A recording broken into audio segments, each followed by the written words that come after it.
day after the first day of March Madness. Brendan, my son tells me last night late, he said, Dad, I hit 14 of 16. I'm like, well, let's see if you can keep that up. But what Gonna a get first day. he'll get killed this weekend. Well, yeah, Everyone does. I took McNeese. I did like that one. But the Gators open up today. Auburn had a little tighter game than they would have liked, but that's to be expected. We were talking in the pre-show with Frank Duffy. It's hard to go from the momentum Florida had of winning the tournament Sunday and sit for 5 days, go across, they're going up to where are the Gators? In Raleigh. Yeah. And that's not that big a trip going across the country, but No, that's where Franz Beer is there. I know, and you just got to be ready to roll and it just play your best basketball, and you expect that. SEC 4-2 in day one, 8 teams play today. Hey, Rob Browne, producer Brendan Martin, we've got Frank Duffy in transit, just crossed Alabama the Beautiful on his way to New Orleans, driving not in Bengal 1 but in a sedan. Frank Duffy, Doug Dean will be on here with us momentarily. Kevin Scarbinski will join us about a quarter after. U.S. basketball writer, Hall of Famer, and man, is he putting out content. Brad Bellamy from Landers, Florida, check in later in the show. Take a picture of the QR codes on X. It is at Rob Browne _. Leave us a comment. What can we do better? The good, the bad, and the ugly. And I'm going to tell you one thing, man. You want to follow a cool singer, Brendan. Amber Ray Dunn over in right around Hughes, Arkansas. Great country singer. Our friend Gary Linderman's writing some country music. She's going to talk about his song. Maybe we can get that music as bump music. But I like this Paul Schaefer and the band. What are we talking about? Music on what's happening? Amber Ray Dunn. It's a young lady that's over here in Arkansas that Audrey and I've met. Great singer, songwriter, and maybe we can get some of her tunes on here. But a lot to cover today. Let's bring in Frank in transit on Interstate 85. And Frank, Brendan and I and you, we all got brackets filled out. Wild McNeese State they just crushed Clemson. I tell you the one, 27-3. Georgia had a field goal at halftime. Wow. Playing against Gonzaga, and they got beat 89-68. But I looked at Gonzaga. They were in the top 10 in America in offensive and defensive categories across the board. Yeah. And Mark Few is just one of those guys that has built the brand. He ain't going anywhere. But what were your takeaways from day one? Well, I was disappointed with Georgia. And I agree with you. I think Gonzaga was ranked punitively low. They should have been ranked higher. Yeah. So I think it was Georgia did not have any good fortune in picking the Zags. But I'll tell you the teams that I really were impressed by. Texas A&M is going to be a tough out for anybody that they play. They played really well. I love the fact that Arkansas clawed back. They only had 2 field goals in the first 9 minutes of the second half, but man, they climbed back into that game. And, look, what's the old saying? I love to use this analogy when I'm at the racetrack. And of course I was at the racetrack last Friday. I did my show from beautiful Oaklawn. But the old saying at the racetrack is exactas have killed more people than bullets. Well, missed free throws have also killed more people than bullets. And that's what Kansas was missing their free throws and Arkansas was making them. And I think that was the huge difference in that game. But yeah, I think Georgia's really surprised me how ineffective their play was. And look, they've been clawing and scratching to get back to some respectability, and that really was not a good look for them. I listened to a little bit of my buddies on Georgia Bulldog Radio listening to the games. Yeah. And my good friend Chuck Dowdle, who does their kind of sideline work. Yeah. He's with 680 The Fan, great friend of ours. We've sold some houses for them. They just really fell apart. So I'm looking forward to today to seeing also our SEC teams in play. I mean, there's so many of them you really can't keep up with however many there were.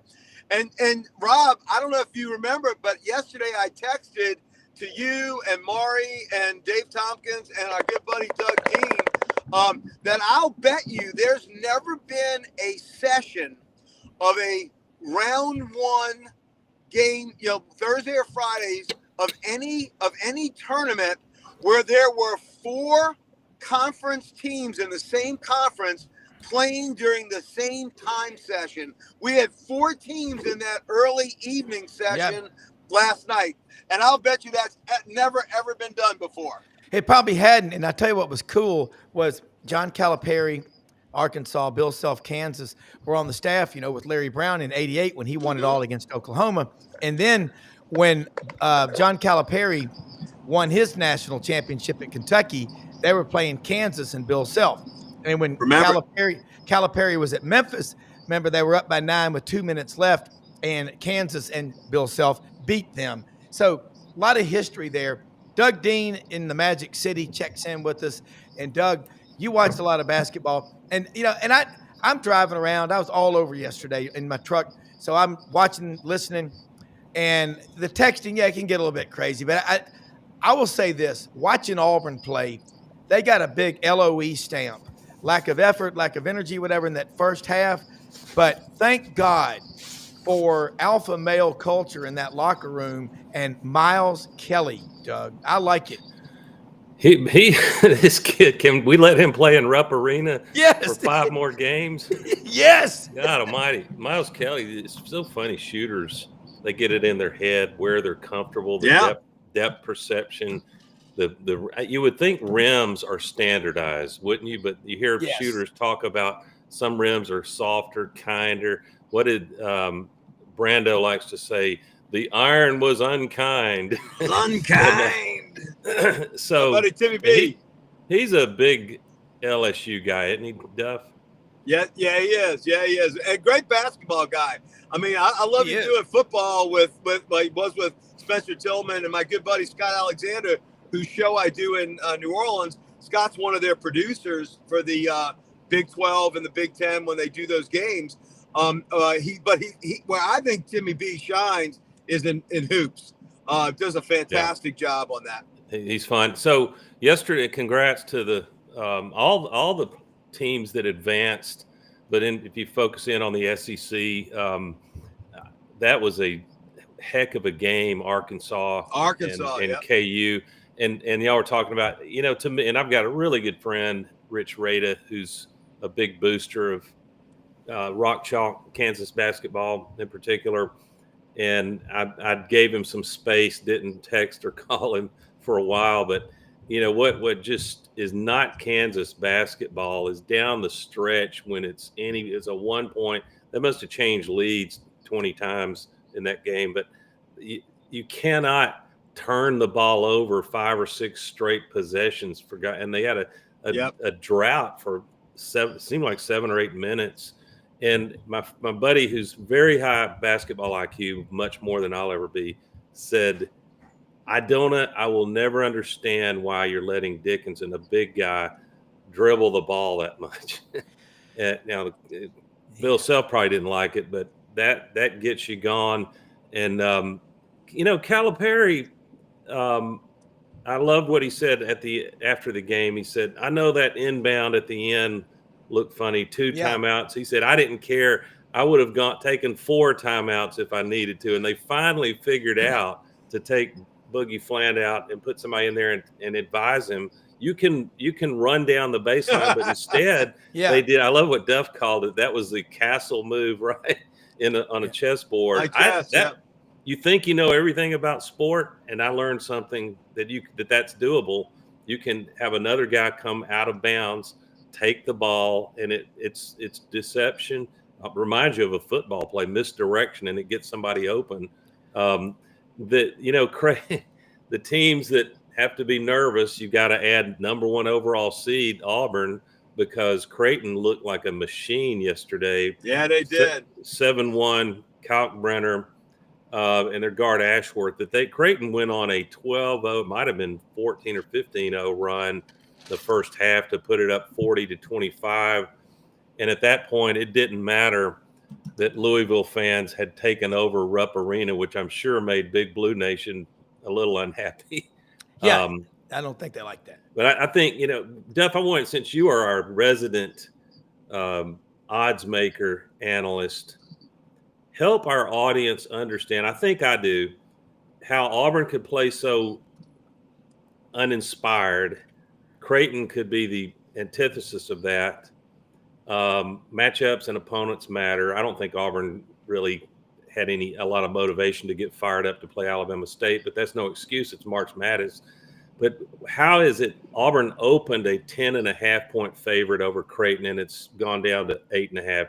What's going on there? Yeah, body of work. I mean, the resume that Auburn has put together. The boys in the desert, they're pretty smart. They didn't build all those buildings out there on losing. And of course, their job is to try and get as much even action on both sides of the line as possible, so they can make their 10%. They don't care who wins or loses. They just want 10% of as much as possible. And so I think you set that to pull in some Creighton money, which obviously it did. And then, of course, the line went down. But I think it was because of the body of the work this year. Now, my concern with Auburn is, you guys are leaking a little oil coming down the stretch here. Will body of work even matter if we keep playing like we have? Well, that last week, having the 2 losses, and then having I thought a pretty early out in the SEC tournament didn't hurt you guys. Y'all still got the overall number 1 seed.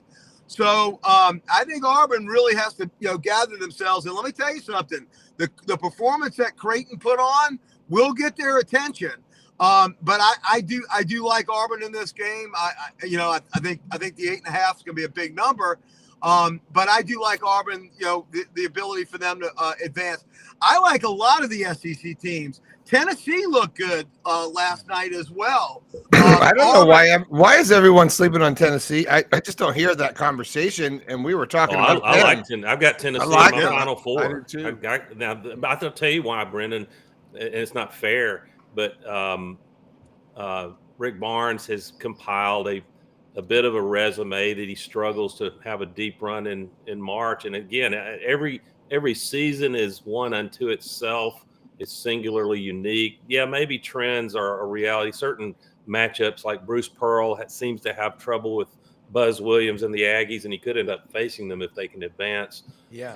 But I just think that there's some of that, skepticism about how Barnes coaches his teams. But I really like this Tennessee team. And I've forgotten the Big's name, but toward the end, that guy had some bounce in his step, and he was just dominating the paint against a pretty good opponent, Wofford. Tennessee looked fresh. They really did look fresh. A team that played and went all the way into the championship game and won, in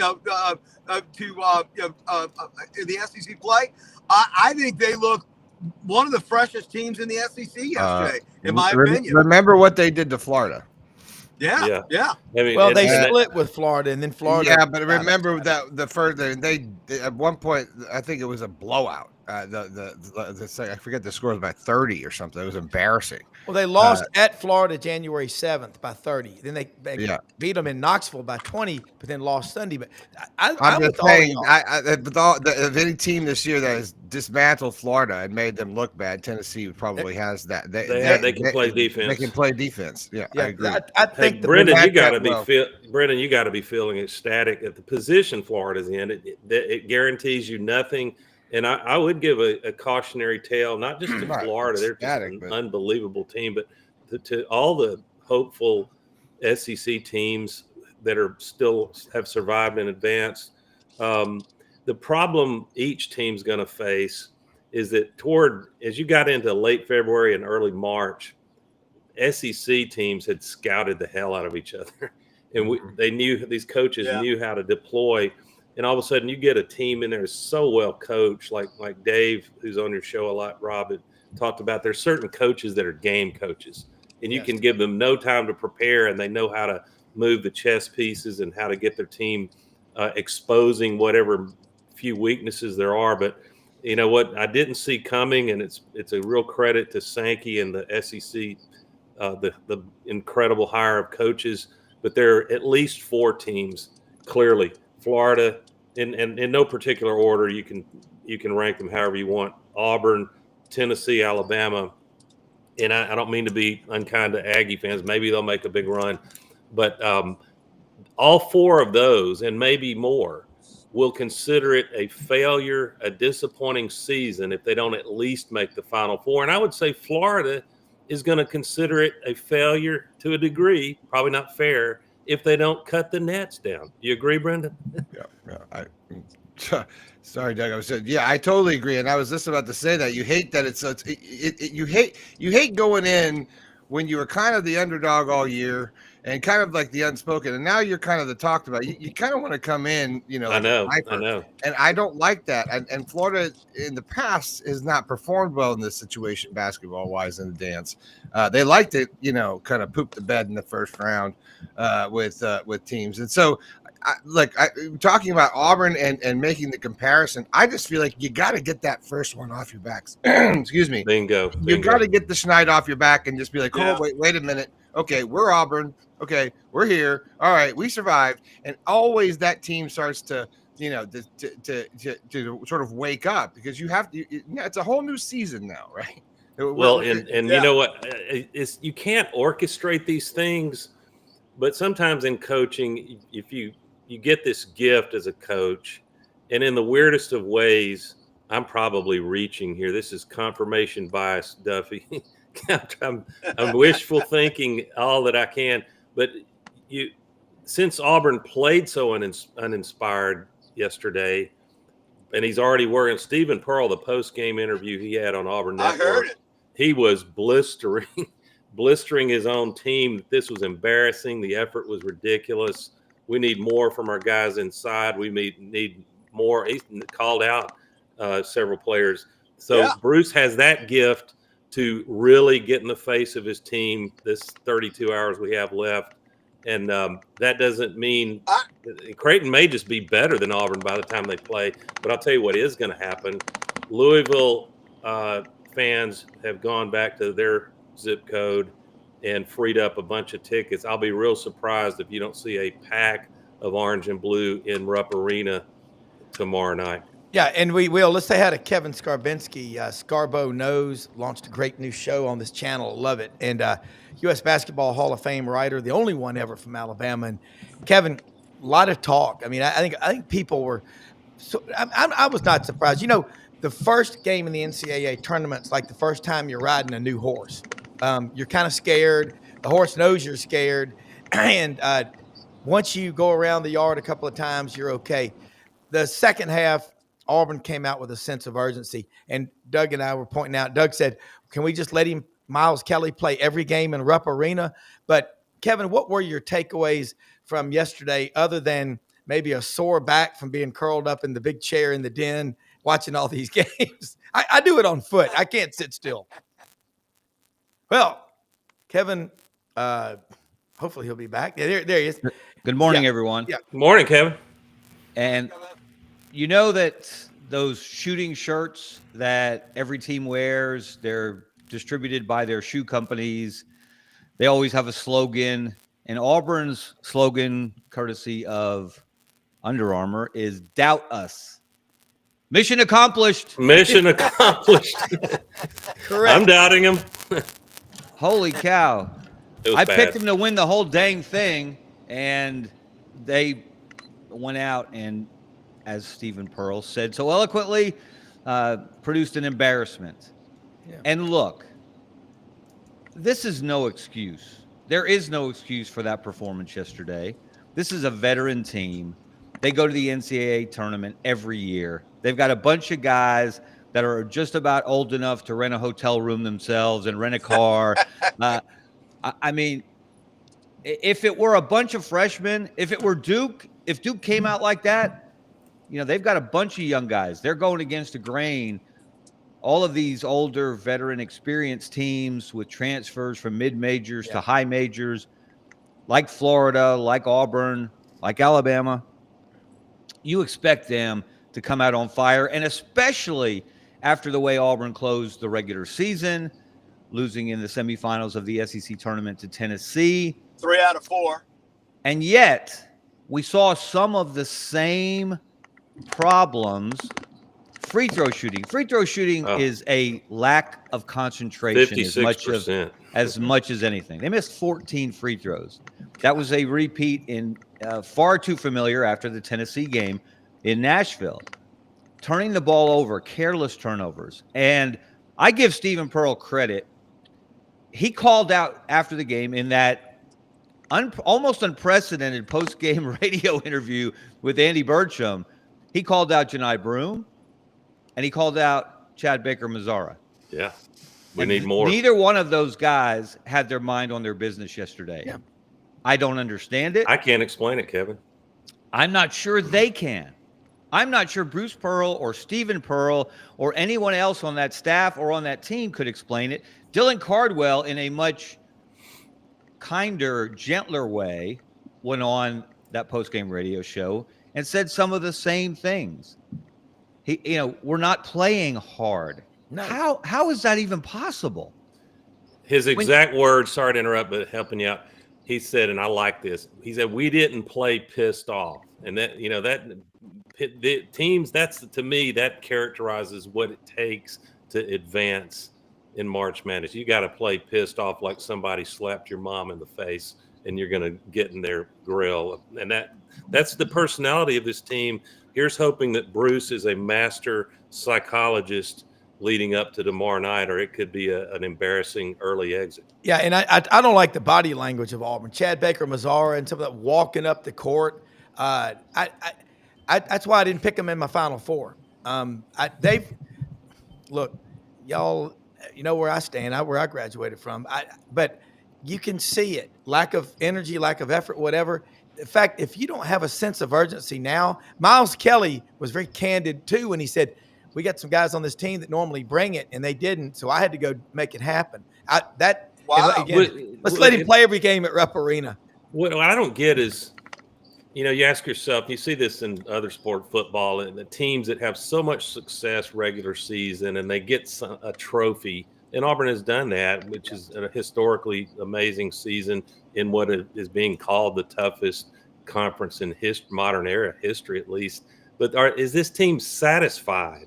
I can't imagine, because it's unfair that you're forgotten unless you cut the nets down in March. That's unfair, but it's reality. And you would think the motivation is white hot like a furnace, and we'll have to see. If we don't see that tomorrow night, I was going to say, it'll be talked about for years to come. Doug, you'll see it in the first 5 minutes against Creighton, because if they don't, their ass is going to be behind, because Creighton's nothing to play with. I think you're right. Yeah. If they don't come out laser focused, they're going to have a problem. Especially defensively and hitting the glass. Kevin, here's a question, and you just said it. Why? You don't have a sense of urgency. Bruce Pearl, as much as people love the guy, in 4 out of 5 NCAA tournaments he's been at Auburn, they don't make it past the first weekend.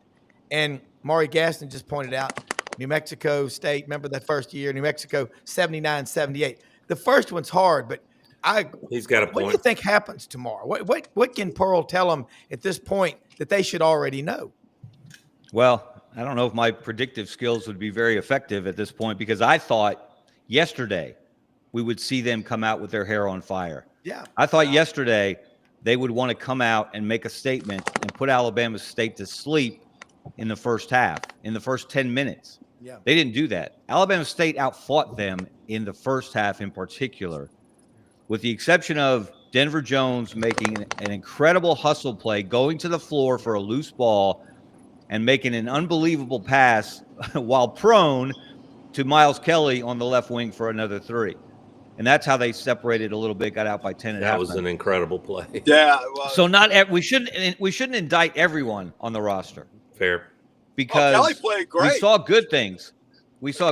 As you guys said, I think before I came on, Doug, he should play every game in Rupp Arena. He's only, 16 for 29 from 3 in 2 games at Rupp Arena for 53 points. Miles Kelly. He tied a guy named Bryce Brown from that torching of Kansas 7-3. So in the NCAA tournament, right? Yeah, Auburn certainly needs Miles Kelly not to change that trend. But also, tomorrow night. It wasn't just Miles. He was the most obvious, but Chaney Johnson got a little bit of his mojo back. Pettiford. He had a nice game. Pettiford got a little bit of his mojo back. He saw the ball go through the basket, which for a shooter, after what happened against Tennessee in Nashville, that's very important. So some of these guys did what you expect them to do. But the leadership from the most veteran guys, Janai Broome and Chad Baker-Mazara, was just not there. It better be there against Creighton. I saw Creighton play in Tuscaloosa back in December, and they gave Alabama all they wanted. It was a close game. They've got the 7-footer, of course, Ryan Kalkbrenner, who can not only can he score down low, but he can take you away from the basket. It's going to be interesting to see how Auburn defends him. I would imagine Dylan Cardwell will get that assignment. And he can certainly, I think he can check him. And look, if you look at Creighton's record, they looked great against Louisville. But Louisville, how about the two teams that won 18 ACC regular season games getting smoked yesterday? You're talking about the ACC. They're bad. Louisville and Clemson. God. They're bad. They each went 18-2 in that league. And Clemson scored 13 points in the first half against McNeese. 13. What is that? Guys, we could walk out on the floor. This group right here, we can walk out on the floor and score more than 13 in 20 minutes. Hey, a middle school basketball team could do better than that. Here's a question for you. What do you think? Like, you look at Florida and look at the mindset. This is year 3. They won the tournament Sunday. Flat-footed now. They're going to start today in Raleigh. What do you think they're going to do? Because they've got size. They can beat you in a lot of ways. Well, the interesting thing about Duke, of course, is I would not expect Cooper Flagg to play today. I think that would be foolish on John Shire's part to rush him back, risk him in a game that, like Auburn, Alabama State, should not be close. Like Auburn, Alabama State should have been. Should not be close. Should be one of those take care of business days for the Blue Devils. So how do they play without him? They certainly played pretty well without him in the ACC tournament.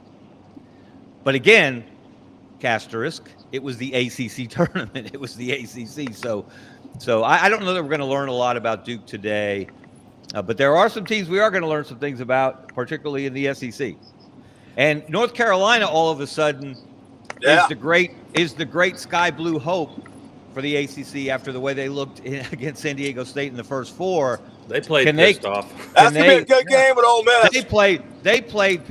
They were a team that was doubted more than anyone else going into this tournament. Not unlike, Doug, you'll remember, and Rob, you'll remember Auburn in 2003 with Marquise Daniels. Everyone from Jay Billis to Dick Vitale said that team shouldn't have been in the tournament. That team went to the Sweet 16 and came that close to beating Carmelo Anthony and Syracuse 1 point in the Sweet 16 in Albany.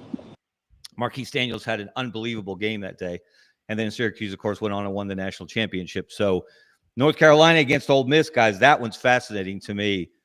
I really have I feel good about the Rebels going into this tournament. And I think I have them winning a couple of games, I think. So that one's going to be, to me, that's one that stands out on the schedule today. I really like Chris Beard. It just, as I've watched Ole Miss this year, and they had a great year by Ole Miss standards. I don't mean I really don't mean anything derogatory in the way I said that. But I think he's an outstanding coach. I think he's missing a couple of pieces to be able to compete at the level they're going to need. I kind of like North Carolina in that game, especially after how they played day one. Well, one thing for sure, Frank, if you can hear us, your phone was rattling in the case that it's in or something. Just check that for you if you can, I think. But Kevin, along those lines, Ole Miss, they don't have the height. That's their problem. But North Carolina, the team that kind of blew everybody away was, remember, UCLA in 21. They were a play-in team, got to the Final Four and lost to Gonzaga 93-90. Your thoughts about these, as Dave Tompkins, one of our show, team members, talked yesterday. There's certain coaches that are great game coaches. What? Gonzaga's. Mark Few. I mean, Ooh. give me some of your maybe underrated Will Wade. What a strong ass offer he got from NC State. I guess. You know, it is amazing. Will Wade is one of one, obviously. Yeah. For him to be so open and honest about having conversations with another school, while the team you're coaching that is still signing your paycheck has an NCAA tournament game to play. He said that the day before. He acknowledged that he and or his representatives had already spoken to NC State. Then, of course, now it's being reported in multiple places he is going to be their next coach. How smart, though? How smart now is it to go to the ACC right now? To go to a school in NC State that is a bit of an underdog, like Will Wade.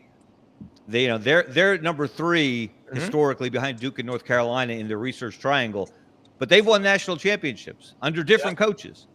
They got to the Final Four last year under the guy they just fired. So, and now is a great time to be coaching a competent program in the ACC. So Will Wade is dangerous, and I wouldn't be surprised if McNeese won another game. Rick Pitino is one of those guys also, and game coach. The vampire. You want to talk? Yeah, the vampire. You want to talk about a coaching mismatch in terms of preparation, scouting, understanding the game. I love John Calipari, but John Calipari versus Rick Pitino is a mismatch in coaching coming up in that second round, St. John's in Arkansas. But kudos to Cal. Looks that way. Kudos to Cal for getting past Bill Self and Kansas. You know, that's the first time Kansas has lost a first-round game in forever. 18 years. Forever. 18 years. Yeah. I don't know what's wrong with the great Jayhawk program right now. I don't think it's terminal. Hunter Dickinson. He can go get players. Yeah, you make bets on these bigs and sometimes a point guard, and if your bet is wrong, it can end badly. Well, turnovers and missed free throws kill them. I mean, that's what gave all coming back. Those turnovers, Frank, it was shocking to see a Kansas team just turn the ball over. It was about 4 times in a minute, I think, as that game completely flipped. Yeah, just completely flipped. That shows too, guys making decisions in the transfer portal. Rylan Griffin was so key for Alabama last year in its run to the Final Four. Great shooter. Every time I turned a Kansas game on this year, he was invisible. He wasn't getting minutes. He wasn't getting shots. And now after one round, he's one and done in the NCAA tournament. And you know what's interesting about the momentum in that game when Arkansas got that lead? You literally saw Kansas kind of fall apart. And it's what didn't happen in the Missouri game. Missouri got all the way within 1 point. I think if they could have taken that lead, they would have gone on and won that game. But because Arkansas got the lead, they got the momentum, they held it. Missouri 1 point away from that big comeback after having a horrible first half and didn't get the lead, and unfortunately wasn't able to, to go with that, and then wound up being down by 8. That was the interesting thing about momentum in both those games during that set. And Scarbo, we had said, I will bet that's the first time in NCAA history that you had in one time session, like that early evening session yesterday, that you had 4 teams from the same conference playing in all 4 of those time slot games, with the SEC having 4 teams in during that time. I'll bet if you checked Elias, that's never happened before. Well, probably so, since nobody's ever had more than 11 teams in the tournament. The SEC had 14.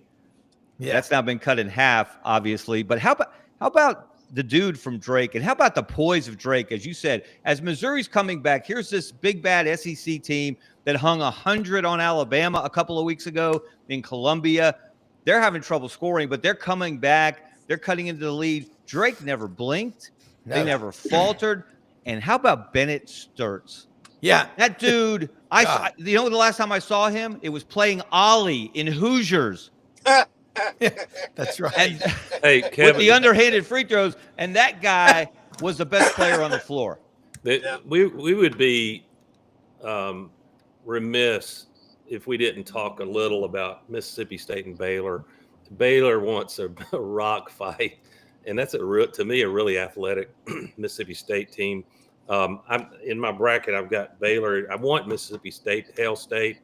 I want them to advance, but that looks like a tough matchup for both teams. You agree? Again, that's what you expect in an 8-9 game. Yep. And what you typically get, although we didn't really get it yesterday with Not with Georgia. Creighton putting it on Louisville and Georgia. I was going to say Georgia never got out of the car, which is probably a bad reference to make. Georgia made Auburn look inspired. Athletic team. Yeah. God. That was embarrassing. It was absolutely embarrassing. Yeah. And nobody is cackling louder right now than Florida fans, because Georgia paid Florida to take Mike White off their hands, and they upgraded to Todd Golden. Because Mike White was at least at Florida, he was Mr. One win, one loss in the NCAA tournament, with the exception of 1 year in 2017 when they got to the Elite Eight and managed to lose to South Carolina to go to the Final Four. Cedarius Thornwell, one of the great names in SEC history, and one of the great postseason runs led by him. But Georgia, again, how do you get beat that badly? I may have told you guys this before. I watched that West Coast Conference final between St. Mary's and Gonzaga, and it was one of the worst basketball games that I've ever seen. That I've saw all year. Neither one of those teams looked like an NCAA tournament team, but Mark Few, as you mentioned, coaches that know what they're doing. They know how to get it done all year long, but especially in March. Gonzaga always wins its first round game, like Kansas until yesterday. So always pick Gonzaga to, and then they also have a record how many Sweet 16s in a row they've gone to. 8. They've been to 8 in a row. We had joked at one point in time, I think it was the halfway mark of the first half, all they had was a Rodrigo Blankenship field goal. Well, what was the score? 30-3? 27-3. 27-3. If I'm a Houston fan, I'm feeling I like my team, but I'm feeling a little queasy about Gonzaga. Yeah. And I think the Zags were seated a little bit too low, and I think they came in with a little chip on their shoulder, and they were ready to play from the first tip. But their KenPom has been unbelievable all year. They've just haven't won enough games. Yeah, they're top 10 in KenPom. Yeah, I mean, I keep up with basketball more than anybody with you, Kevin, and so I think Gonzaga was top 10 offense and defense in every statistic out there. So getting back to a team that we talked about a minute ago, again, you take Tennessee. They can play defense and they can alter the narrative like very few teams can, but they don't score like, say, Alabama or Florida. What's the ceiling, in your opinion, on Tennessee? I mean, they got the Wofford Terriers out of the way, but it's, as you climb the wall, it gets tougher. Well, you hit it on the head, Rob. The question for Tennessee is, can they score enough? Because they're going to make it tough on you to score. And obviously, you got a little hairy there with Wofford for a minute and a half or so yesterday. But Chaz Lanier had a nice game. If he's the guy, of course, he's not Dalton Connect, but he's filling that role this year, not at the same level that Connect did last year. But they're fully capable, to me, looking at their bracket, who they've got next, who they possibly could play. Houston in the Elite Eight, if they get that far, I think that's a winnable game. I've got Tennessee in the Final Four. I really believe that they are, and I like the way they're playing right now overall. What they did in Nashville, it wasn't good enough to beat Florida, but I'm not sure anybody in the country would have been good enough to beat Florida in Nashville or anywhere else right now, to be honest. So I really like the Vols. I like the way they're playing. It just, can they get enough baskets from people beyond Chaz Lanier, like Sakai Ziegler, like the big guy, other pieces that they have. And Jordan Gainey has really become a nice additional complementary scorer. There aren't many point guards I would take over Ziegler because he's so lightning quick and he seems to have great composure and judgment. You wish he had 3 or 4 more inches of height, but then again, Jared Harper didn't have that, and they've made a run to the Final Four. So yeah, I think Tennessee's got a lot to work with, and their path to me, their path to the Final Four looks manageable. Not easy. Nobody's easy when you start the Sweet 16. But I kind of like Tennessee's path getting to the Final Four. Yeah. And here's the crazy thing: we haven't even mentioned Alabama yet. Yeah. I mean, holy mackerel! That's like are having they in the tourney? Yeah. Well, that's like having a Bowie knife in your boot. I mean, hell, we've been shooting all over the place. We haven't even come out with the Bowie knife yet. That's what I'm trying to direct us back to. I want to ask Kevin, you mentioned you watched Gonzaga and St. Mary's play those late night games, and I was talking about how much I missed watching Bill Walton, just listening to him on those late night games, because he was goofier than a football bat, but very smart. But Vanderbilt and St. Mary's.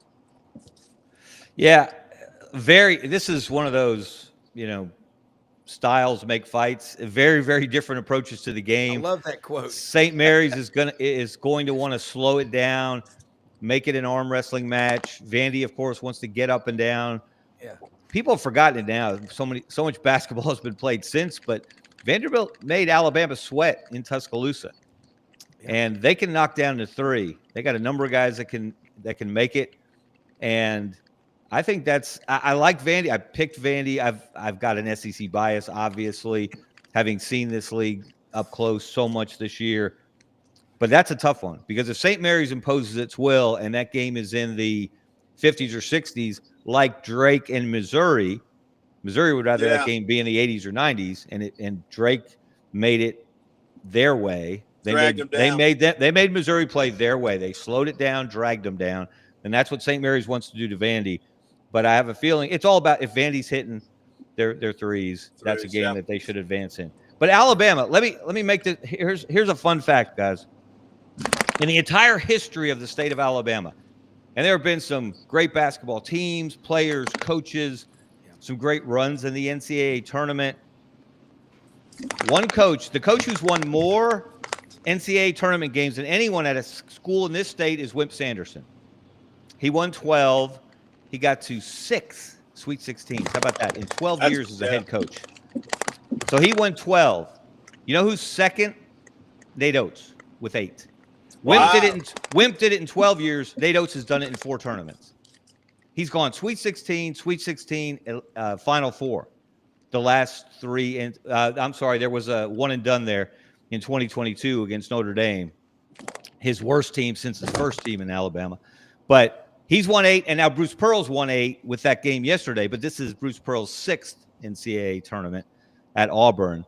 So Nate Oates is 8-4 in the NCAA tournament. This guy knows how to coach in March. We saw him do it at Buffalo. He beat Arizona with Buffalo before Alabama hired him.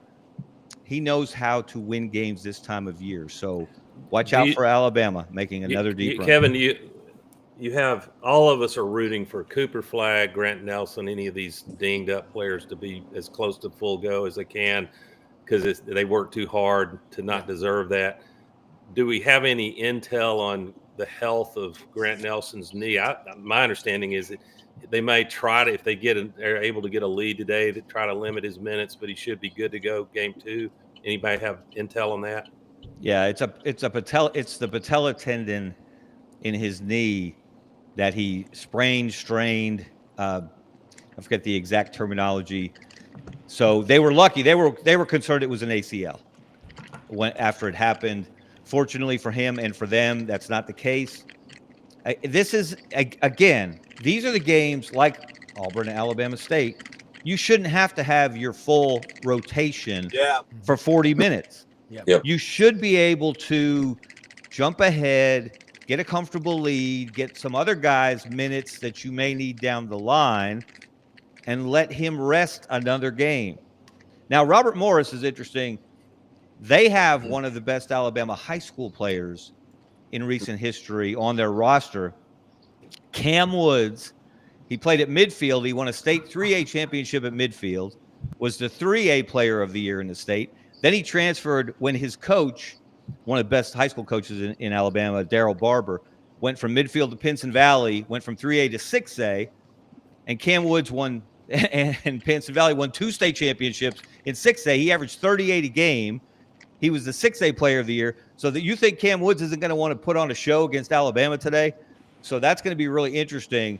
he's the star for Robert Morris. But again, it's just one of those games. You shouldn't be sweating in the Alabama will last smoke 5 them. minutes. Alabama's so lethal. I had Yeah, a Brad Bellamy at Landers Ford in Memphis, and Brad, I know you watch Alabama closely. You're a big fan in Memphis, and talk about Landers right now. I know there's a lot happening. The tournament, y'all got TVs on every day, everywhere when people come out there to Landers, don't you?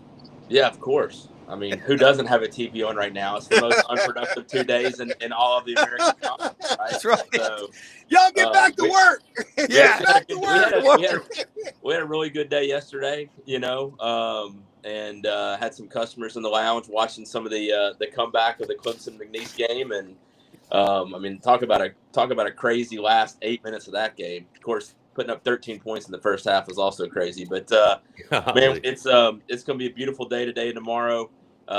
Great time to come out. We'll have the games on. We'll have the popcorn ready. We got some really good offers. Ford launched a 2.9% for 72 months on F-150 at the end of last week. So we're really excited about that. It's the best rates we've had on that truck the whole entire model year. So we got that. And when you stack that with our $6,000 or $7,000 discount, you got some great opportunities to buy now and come check us out at Landers Ford. So still got that great Power Promise program with EVs.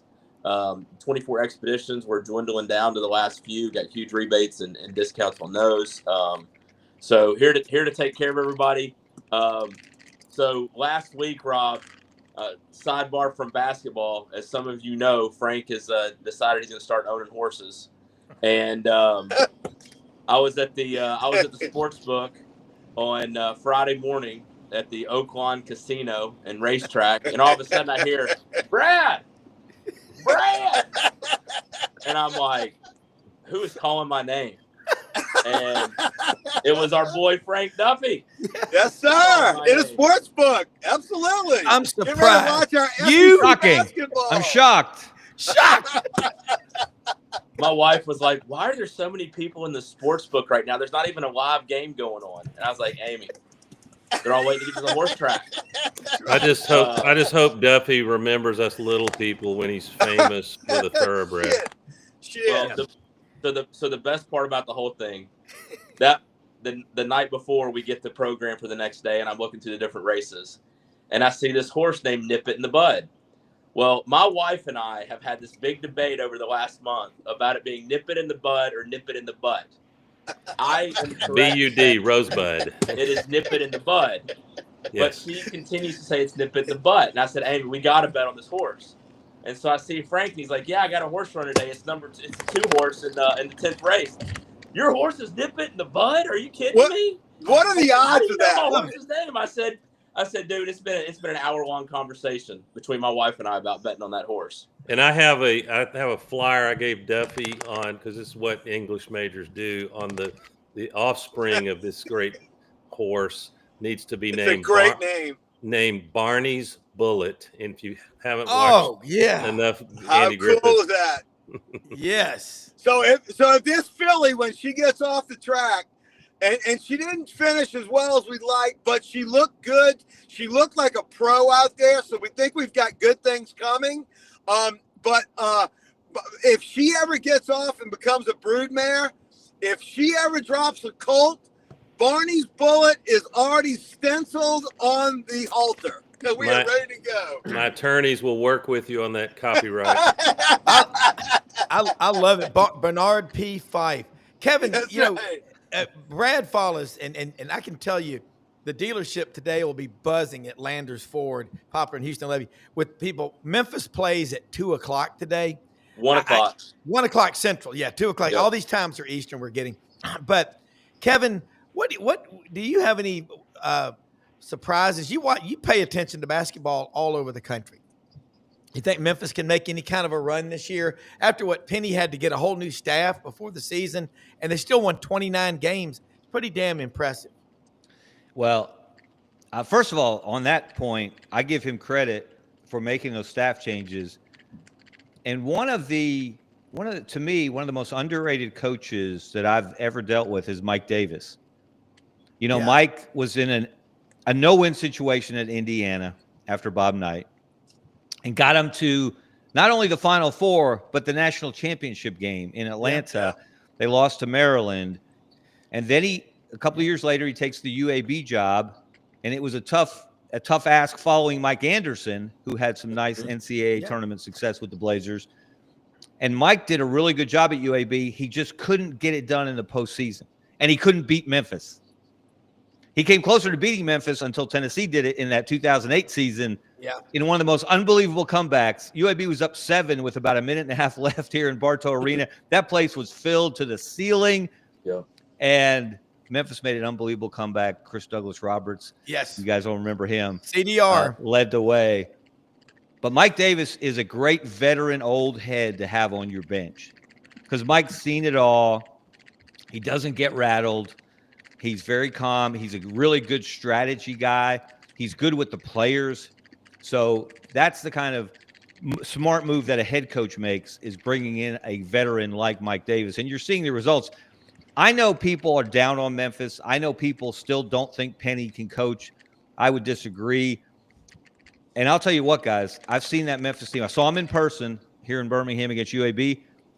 Dane Danger is as good a low post scorer as I think I've seen. When he's on, he is virtually unstoppable. And they've got the guys on the perimeter. PJ Haggerty only scored 42 in the AAC semifinals. He can go off at any minute. And they've got other guards that can shoot it. They've just got, can they keep their head about them? Can they not play a little too fast and turn the ball over too much? I think they're dangerous. I really do. I've got a question, the provocative question of a Friday. Would you take Florida to cut the nets down? Brendan, don't hate me. Or the field? Because Florida's the only team I've heard used in the same breath as invincible, and no team is invincible. We've seen it. Jimmy V, shout out to Jimmy V taking down that team. But I think I take the field only because, man, it's just so hard in one game elimination. If a few things go wrong or you run into somebody that's just shooting really hot, like Creighton was yesterday, I think the field and Florida's got a really tough path to get there to the Final Four. I think definitely the field because you got 3 SEC teams that can beat them in the championship game. Brad, Alabama in a track meet. Hey, let me throw this out there. I think it's the field all day long. I mean, there's one, they haven't done it before, and I think that's a big thing with the coach is your experience in the tournament. Mm-hmm. And the West is tough. I mean, Memphis can beat anybody and lose to anybody. I mean, it comes down to 2 things. Is Dane Danger going to be smart with the basketball when he's in the post? Because one thing that's got him in trouble is he's trying to make these fancy passes he's not capable of making. I mean, I was at the last game against Rice. He had 4 turnovers in the paint. If he just put up the ball, he probably would have scored. But instead, he's trying to pass the ball in the low post, and it looked terrible. Can't shoot a free throw to save his life. So that's my concern there. And they turn the ball over too much in the tournament. But they have the talent to make a run. Florida's got a tough second-round matchup. I mean, assuming everybody thinks they're going to obviously get there. But I mean, the bottom half of that bracket's hard. And then don't they have Auburn? Isn't Auburn-Florida the matchup if they make it to the Final Four? In the semis, in the national semis. Yeah. Yes. I mean, so you're assuming Auburn can win tomorrow. Yeah, Auburn's got to get past Creighton. But it's one of those situations where I just think that there's too much unpredictability in the tournament. I don't think Florida's as dominant as some of the teams we've seen in the past that we've all knew were just going to win the tournament. And I really, I mean, I said this a couple weeks ago. The bottom half of the SEC, I thought was very vulnerable to tournament. I think that there was a lot of hype in all these wins and losses amongst these teams, and I think you're going to see at the end of the day, after the weekend's over, maybe 4 or 5 teams left of the SEC out of 14. I think the Mountain West is not very good. They're showing that in the tournament so far. I think that helps favor Memphis.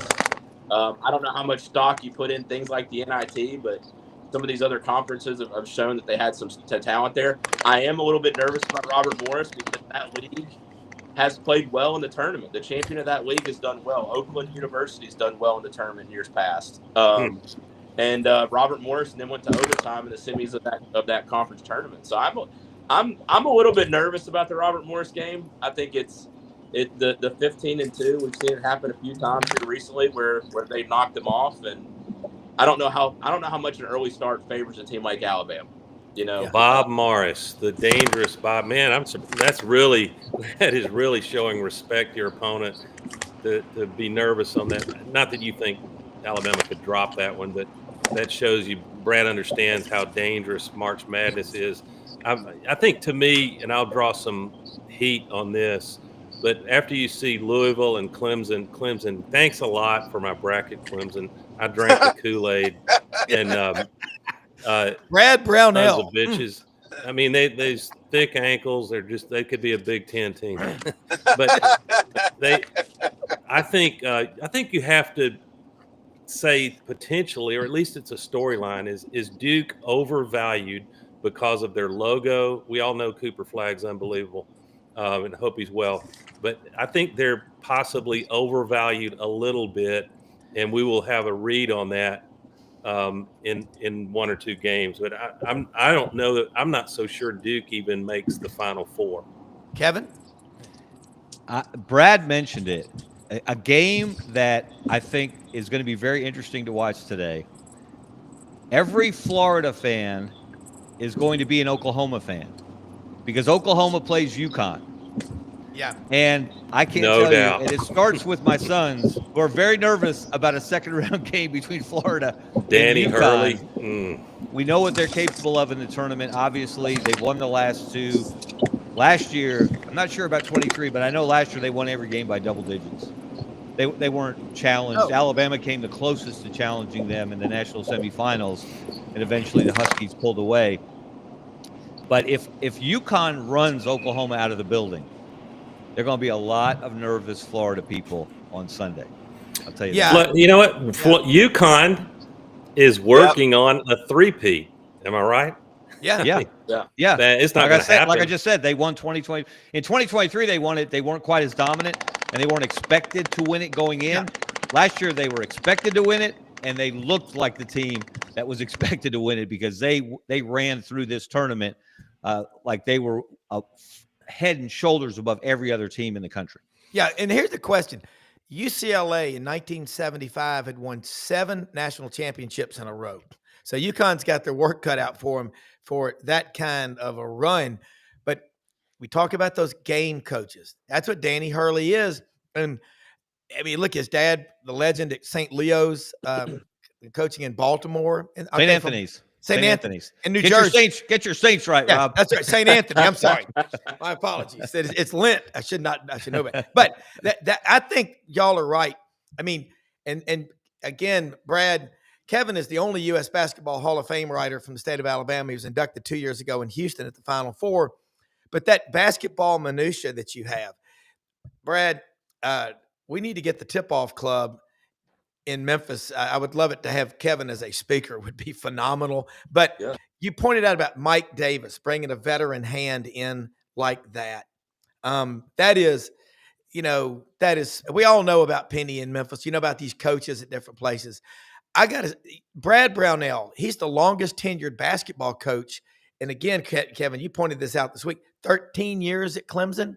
And I love the big, thick ankle, Big Ten comparison. That was rude. I apologize. They took a giant, on basketball. Apologize to no terrible. one. Doug, apologize to no one. I know Hillary Clinton took exception to that Cankles reference. Whoa. It was brutal. I mean, but what about today? Brad, you're talking about Robert Morris and Alabama. You know what would have been cool, Kevin? How about this storyline? Alabama plays Bryant, who's a 15 seed. Wouldn't that have been cool? There's Bryant Bank. Now they have a university. What do we know about? I mean, they don't really matter. Paul W. Bryant High School won the 6A state championship in basketball, boys basketball this year, last month here in Birmingham, coached by a former Alabama player, Sean Peck Love. How about that? Yeah. The brackets, I don't know who's got the lead right now, but nobody's going to have a perfect bracket. But There's never been one. no, there never has. Okay, so today, I'll start with. Let's bounce it around here. What do y'all think is going to happen today? The SEC started with 14. The conference has lost Texas, Missouri, and Georgia. Brad, I'll start with you. Oklahoma's in trouble. Yeah, and Ole Miss and North Carolina. North Carolina has talent, and they've won all the last 11 games with the exception of 2 games against Duke. Brad, Ole Miss better be on ready alert. I mean, North Carolina's favoring that game for a reason. I mean, they came out in that San Diego State game and they said, "Screw you guys for saying we don't belong here." And I mean, that was an annihilation I don't think we've seen in the first 4, right? And I think Mississippi State's in trouble today. Agreed. Baylor, I think that's going to be a tough matchup. I would not be surprised at all if we see several of these knocked down. I think teams that are going to cover, maybe not win, but some higher seeds that I think are going to play well. I think Lipscomb's got a chance at doing well against Iowa State and at least covering that 14.5-point spread. I think that's a pretty big spread in that game, especially given some of the uncertainty about the health of Iowa State and knowing some players are going to be out.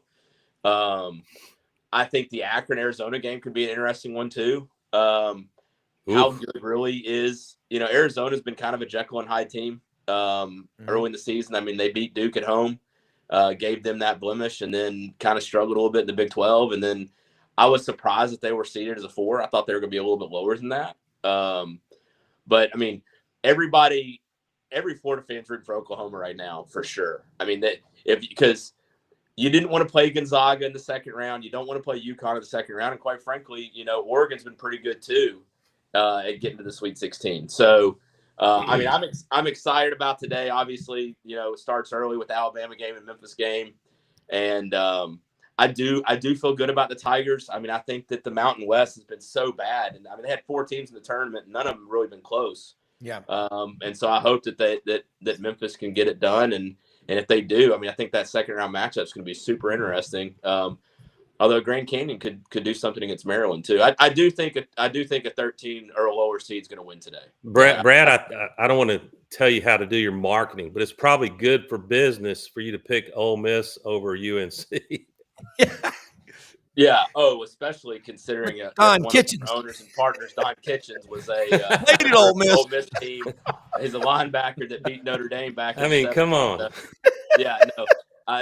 I'm not saying I didn't say they were going to lose. I said it's a tough matchup, but I do think like I said, a couple weeks ago, I felt like the SEC has a lot of teams, and typically when that happens in the tournament, you see a lot of those teams get knocked off early, and then everybody says they weren't as good as we thought they were. So we'll see what happens. I think Illinois is going to get beat today too. I think that first 4 experience helps these 11 seeds come into the tournament, and they typically play pretty well. I would bet significant amount of money that at least Xavier or North Carolina wins their matchup. Yeah. Kevin, I got to ask you about what he just said. You've got the Catholic schools and the mega churches. Is Grand Canyon University one of the mega churches? The giant happy clappy? I think they are. Yeah. Okay. They're one of the big ones. Liberty for sure. And Liberty for sure. Yes. But Kevin, along the line of what Brad and Frank and Doug and Brendan and everybody on this panel has said, God bless Danny Hurley's he's that guy standing, he's on the other side of the fence waiting for you. You got to go through like the troll under the bridge. Why does he ruffle so many feathers other than the fact that he's loud and obnoxious, but he wins a lot? I think that's the first thing. Okay. If he were a 500 coach, nobody would care that he was throwing tantrums on the sideline, that he was yelling at an official and getting caught on camera saying, "I'm the best effing coach in America." How many guys here would be an interesting question. How many guys actually think that? I think that's exactly how he feels. Yes. I don't think there's any doubt he thinks he's the best coach in America. Yeah. I wonder how many guys actually think that, and how many guys are worriers and pessimists. And I mentioned Whip Sanderson earlier, who won 12 NCAA tournament games at Alabama, which is a state record, which Nate Oates and Bruce Pearl both can break this year if they get to the Final Four. Yeah. Wimp would lose a game, and he would. I saw him do an entire post game once after losing a game with his head on the desk. He never looked up. His forehead was down on the podium in front of him. He was so distraught. It killed him to lose a single game in November, let alone in March. Yeah. So that's why, because they win. They win. Yeah. He taunted was it Creighton when they won there late in the regular season and fans were taunting him after the game and he waved his rings at them, or he waved his fingers and said like, "Hey, I got 2 rings, guys. What do you got?" You hear that? Random fans walking off the floor. Hey, Duff, I look like you were trying to talk. You might be muted. You hear that players often model their own behavior and playing attitude after the head coach. Sure. And if Danny Hurley is brash and arrogant, and he earned it coming from that family, it's well documented, his emotional sorrows from a little bit living in the shadow of Bobby and that family. But if his team models that attitude going into this tournament, if they can get past Oklahoma, I can't wait to watch the next game following that one, see what UConn's got. Yeah. I think, Kevin, that's right. I've got 2 rings. What do you got? He's almost like a showman, like Ray Mears, when he was at Tennessee, wore that loud orange blazer, and he would walk out like a carnival barker and just go over to the Kentucky students on the road at Rupp Arena and just that. But man, I'll tell you one thing: it's great for eyeballs for TV. And we always say this is the greatest tournament ever, but man, from a perspective in the SEC, I think the TV ratings are going to be the best they've ever been. Frank Duffy, unmute yourself. I think we can't hear you. Yeah. Frank, I don't know sign language, but Frank, unmute yourself. You're muted. I can't hear you. All right. I don't know.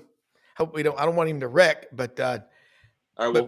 Well, yeah. Hey, while Frank is waiting, I think to me, he reminds me of guys that I grew up watching, like Denny Crum. How irate he would get. He would get so pissed off on the sideline. I heard he would pus come out of the bottom of his feet when he would start stomping like he did. Or, obviously Bobby Knight, Nolan Richardson back in the day would get pretty fired up on the sideline. Yeah. But, Hurley is really good at knowing when to get a technical foul too. That Maui Invitational game against Memphis was over, and he was able to get his team rallied around and get back in that game at the end and almost pull it out. And, he probably is right now the best coach in the country. You look at what he's done recently, and Rob, you made the comment about UCLA. I can't see it ever happening again where any team can do that with him. It's just when teams are having to re-roster every single year, it's impossible to get lucky 6 times in a row with having the right special sauce to get these players to play well together. And NIL killed future dynasties. Yeah, I think it did. I think the question last night I saw with Kenny Smith, Shaq, Charles Barkley, and Ernie Johnson Jr. Did Kareem Abdul-Jabbar have more titles or more losses in his career at UCLA? You know what the answer was? He had more titles than losses. That ain't happening. But let's also, Rob, let's also point out, and again, not to cast a shadow on the grave of John Wooden, there weren't 64 teams in the tournament, let alone 68. They didn't have to win 6 games to win the national championship. There was true regional play at that time. So they were playing teams out west, and he wasn't competing against UNLV and Jerry Tarkanian and Mark Few and Gonzaga and some of the Western powers that have developed over the years. And again, I'm not discounting what they accomplished. They accomplished it. And when they got to the teams from the SEC and the Big Ten and the eastern part of the country, they handled them.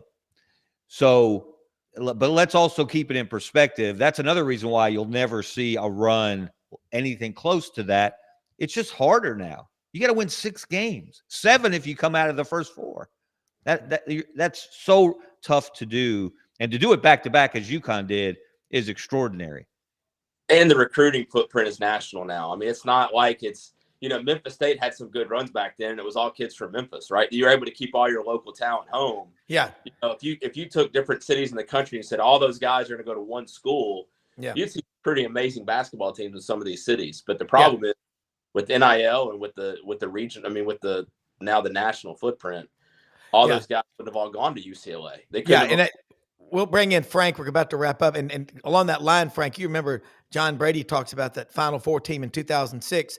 His top 6 players were all 4 from Baton Rouge, 1 from maybe not Napoleonville, but maybe Denham Springs. And they were all within 50 miles. Frank, we got you back here with us. Where are you in Alabama, by the way? I got to hop off, though. Love you guys. Brad, thank you so much, man. Landers Ford. We're so blessed to have them as a sponsor. Get out there anytime, LandersFordMemphis.com. Frank, you're still muted if you can come in, but I don't know if it's a technical problem or what. Brendan said he's not got you muted. On that end, reboot. So, yeah. Reboot, Frank. Try to reboot, and we'll come in, but we're about to wrap up. But I hate that we don't have Frank, but bottom line, I think this discussion today, you better not take anybody lightly. And I think, Doug, your point, NIL killed the dynasty. Because every year you've got to go out there. It's like being in the commission sales business. On the 31st, man, you made $120,000 that month. On the next day, you got a 0 to the left of your name. And that's what's so damn hard about the tournament. Y'all probably saw the curious stat, and I think Indiana's one of the teams, but like 3 of the biggest spending NIL portal transfer teams didn't even make the field of 64. So, spending the money, you got to do it, but you better be good on your evaluations. Yeah. Frank, come in if you can. Oh, man. Well, I hate it. I don't know what happened. Get a new phone, Duffy. Yeah, I don't know what happened. But and also I think 5 of the teams that were ranked in the preseason, Kansas, UConn, Baylor, Gonzaga, and North Carolina were not ranked at the end of the season. That tells you that NIL and the portal and shuffling, the chairs around, it's more important than it's ever been. Guys, we'll wrap up, and I'm going to say something about some sponsors, but unbelievable back and forth. And man, Kevin, how do they follow you? Because you're doing great stuff always, and Doug as well. Best thing to do, follow me on X/Twitter at Kevin Scarbinski. Check out my website, kevinskarbinski.com. Check out my new YouTube channel, Kevin Scarbinski-Scarbo Knows, for my regular podcasts. The next one will be Monday as we'll wrap up the weekend. All right. Got it. Thank you so much, Kevin. We'll be talking and watching you on X all weekend long. And Doug, this is find the energy, man. Find the passion. Everyone have a marvelous weekend. Rob, duty calls. I was asked, and I'm honored to do it, sing for a wedding in Birmingham tomorrow night. And I knew it when I said yes, that it would fall exactly when the Auburn Tigers are tipping off. So I am not going to be that guy that has his cell phone watching the score. I'm going to do my job and get this couple properly celebrated and married. And that's why we have DVRs. We can watch it later if that's how. And I will not text you to alert you to anything going on. I know better. I'll turn my phone up. Best of luck to everyone on their brackets. See you, Mark. Thank you so much, man. Have a good one. Hey, Winter Timber Outdoors, folks. It's turkey season. It's the outdoor season all the time. Get all your top gear. Rete Masimara GPS, buy one, get one free. It's on right now. They've got shotguns, rifles, handguns, thousands of them in the store in Athens, Alabama.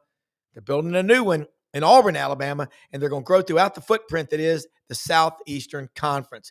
Competent staff of people that know what you need for the different types of hunting, whether it's dove hunting in the fall, duck hunting in the winter, turkey hunting in the spring.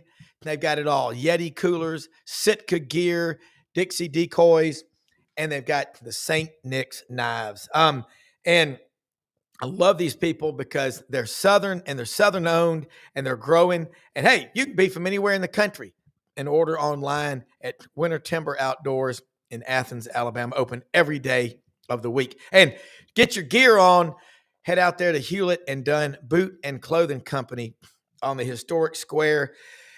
They're open Monday through Saturday, 10 a.m. to 6 p.m. You see all these boots on here. You go to the website. They've done a great job of redoing they're constantly updating the website, but they've got the Anderson Bean boots. They've got them made out of about everything, top quality. If you got some boots you want to get restored, they've got a couple of bootiers that will restore your boots and make them look better probably than the second day you owned them. They're as good looking as it gets. So they got hats, the belts, Filson, Barber, Duckhead. Check out that 50% off sale. All of our sponsors like them. Chris Aiken, Web-Footed Kennels in Jonesboro, Arkansas. Best Labrador hunting dog training in America. Web-Footed Kennels. Find them on Facebook. And also my town. Got to have a roof over their head. For executive producer Brendan Martin, awesome. Always, this guy, you're just blessed beyond belief to have him.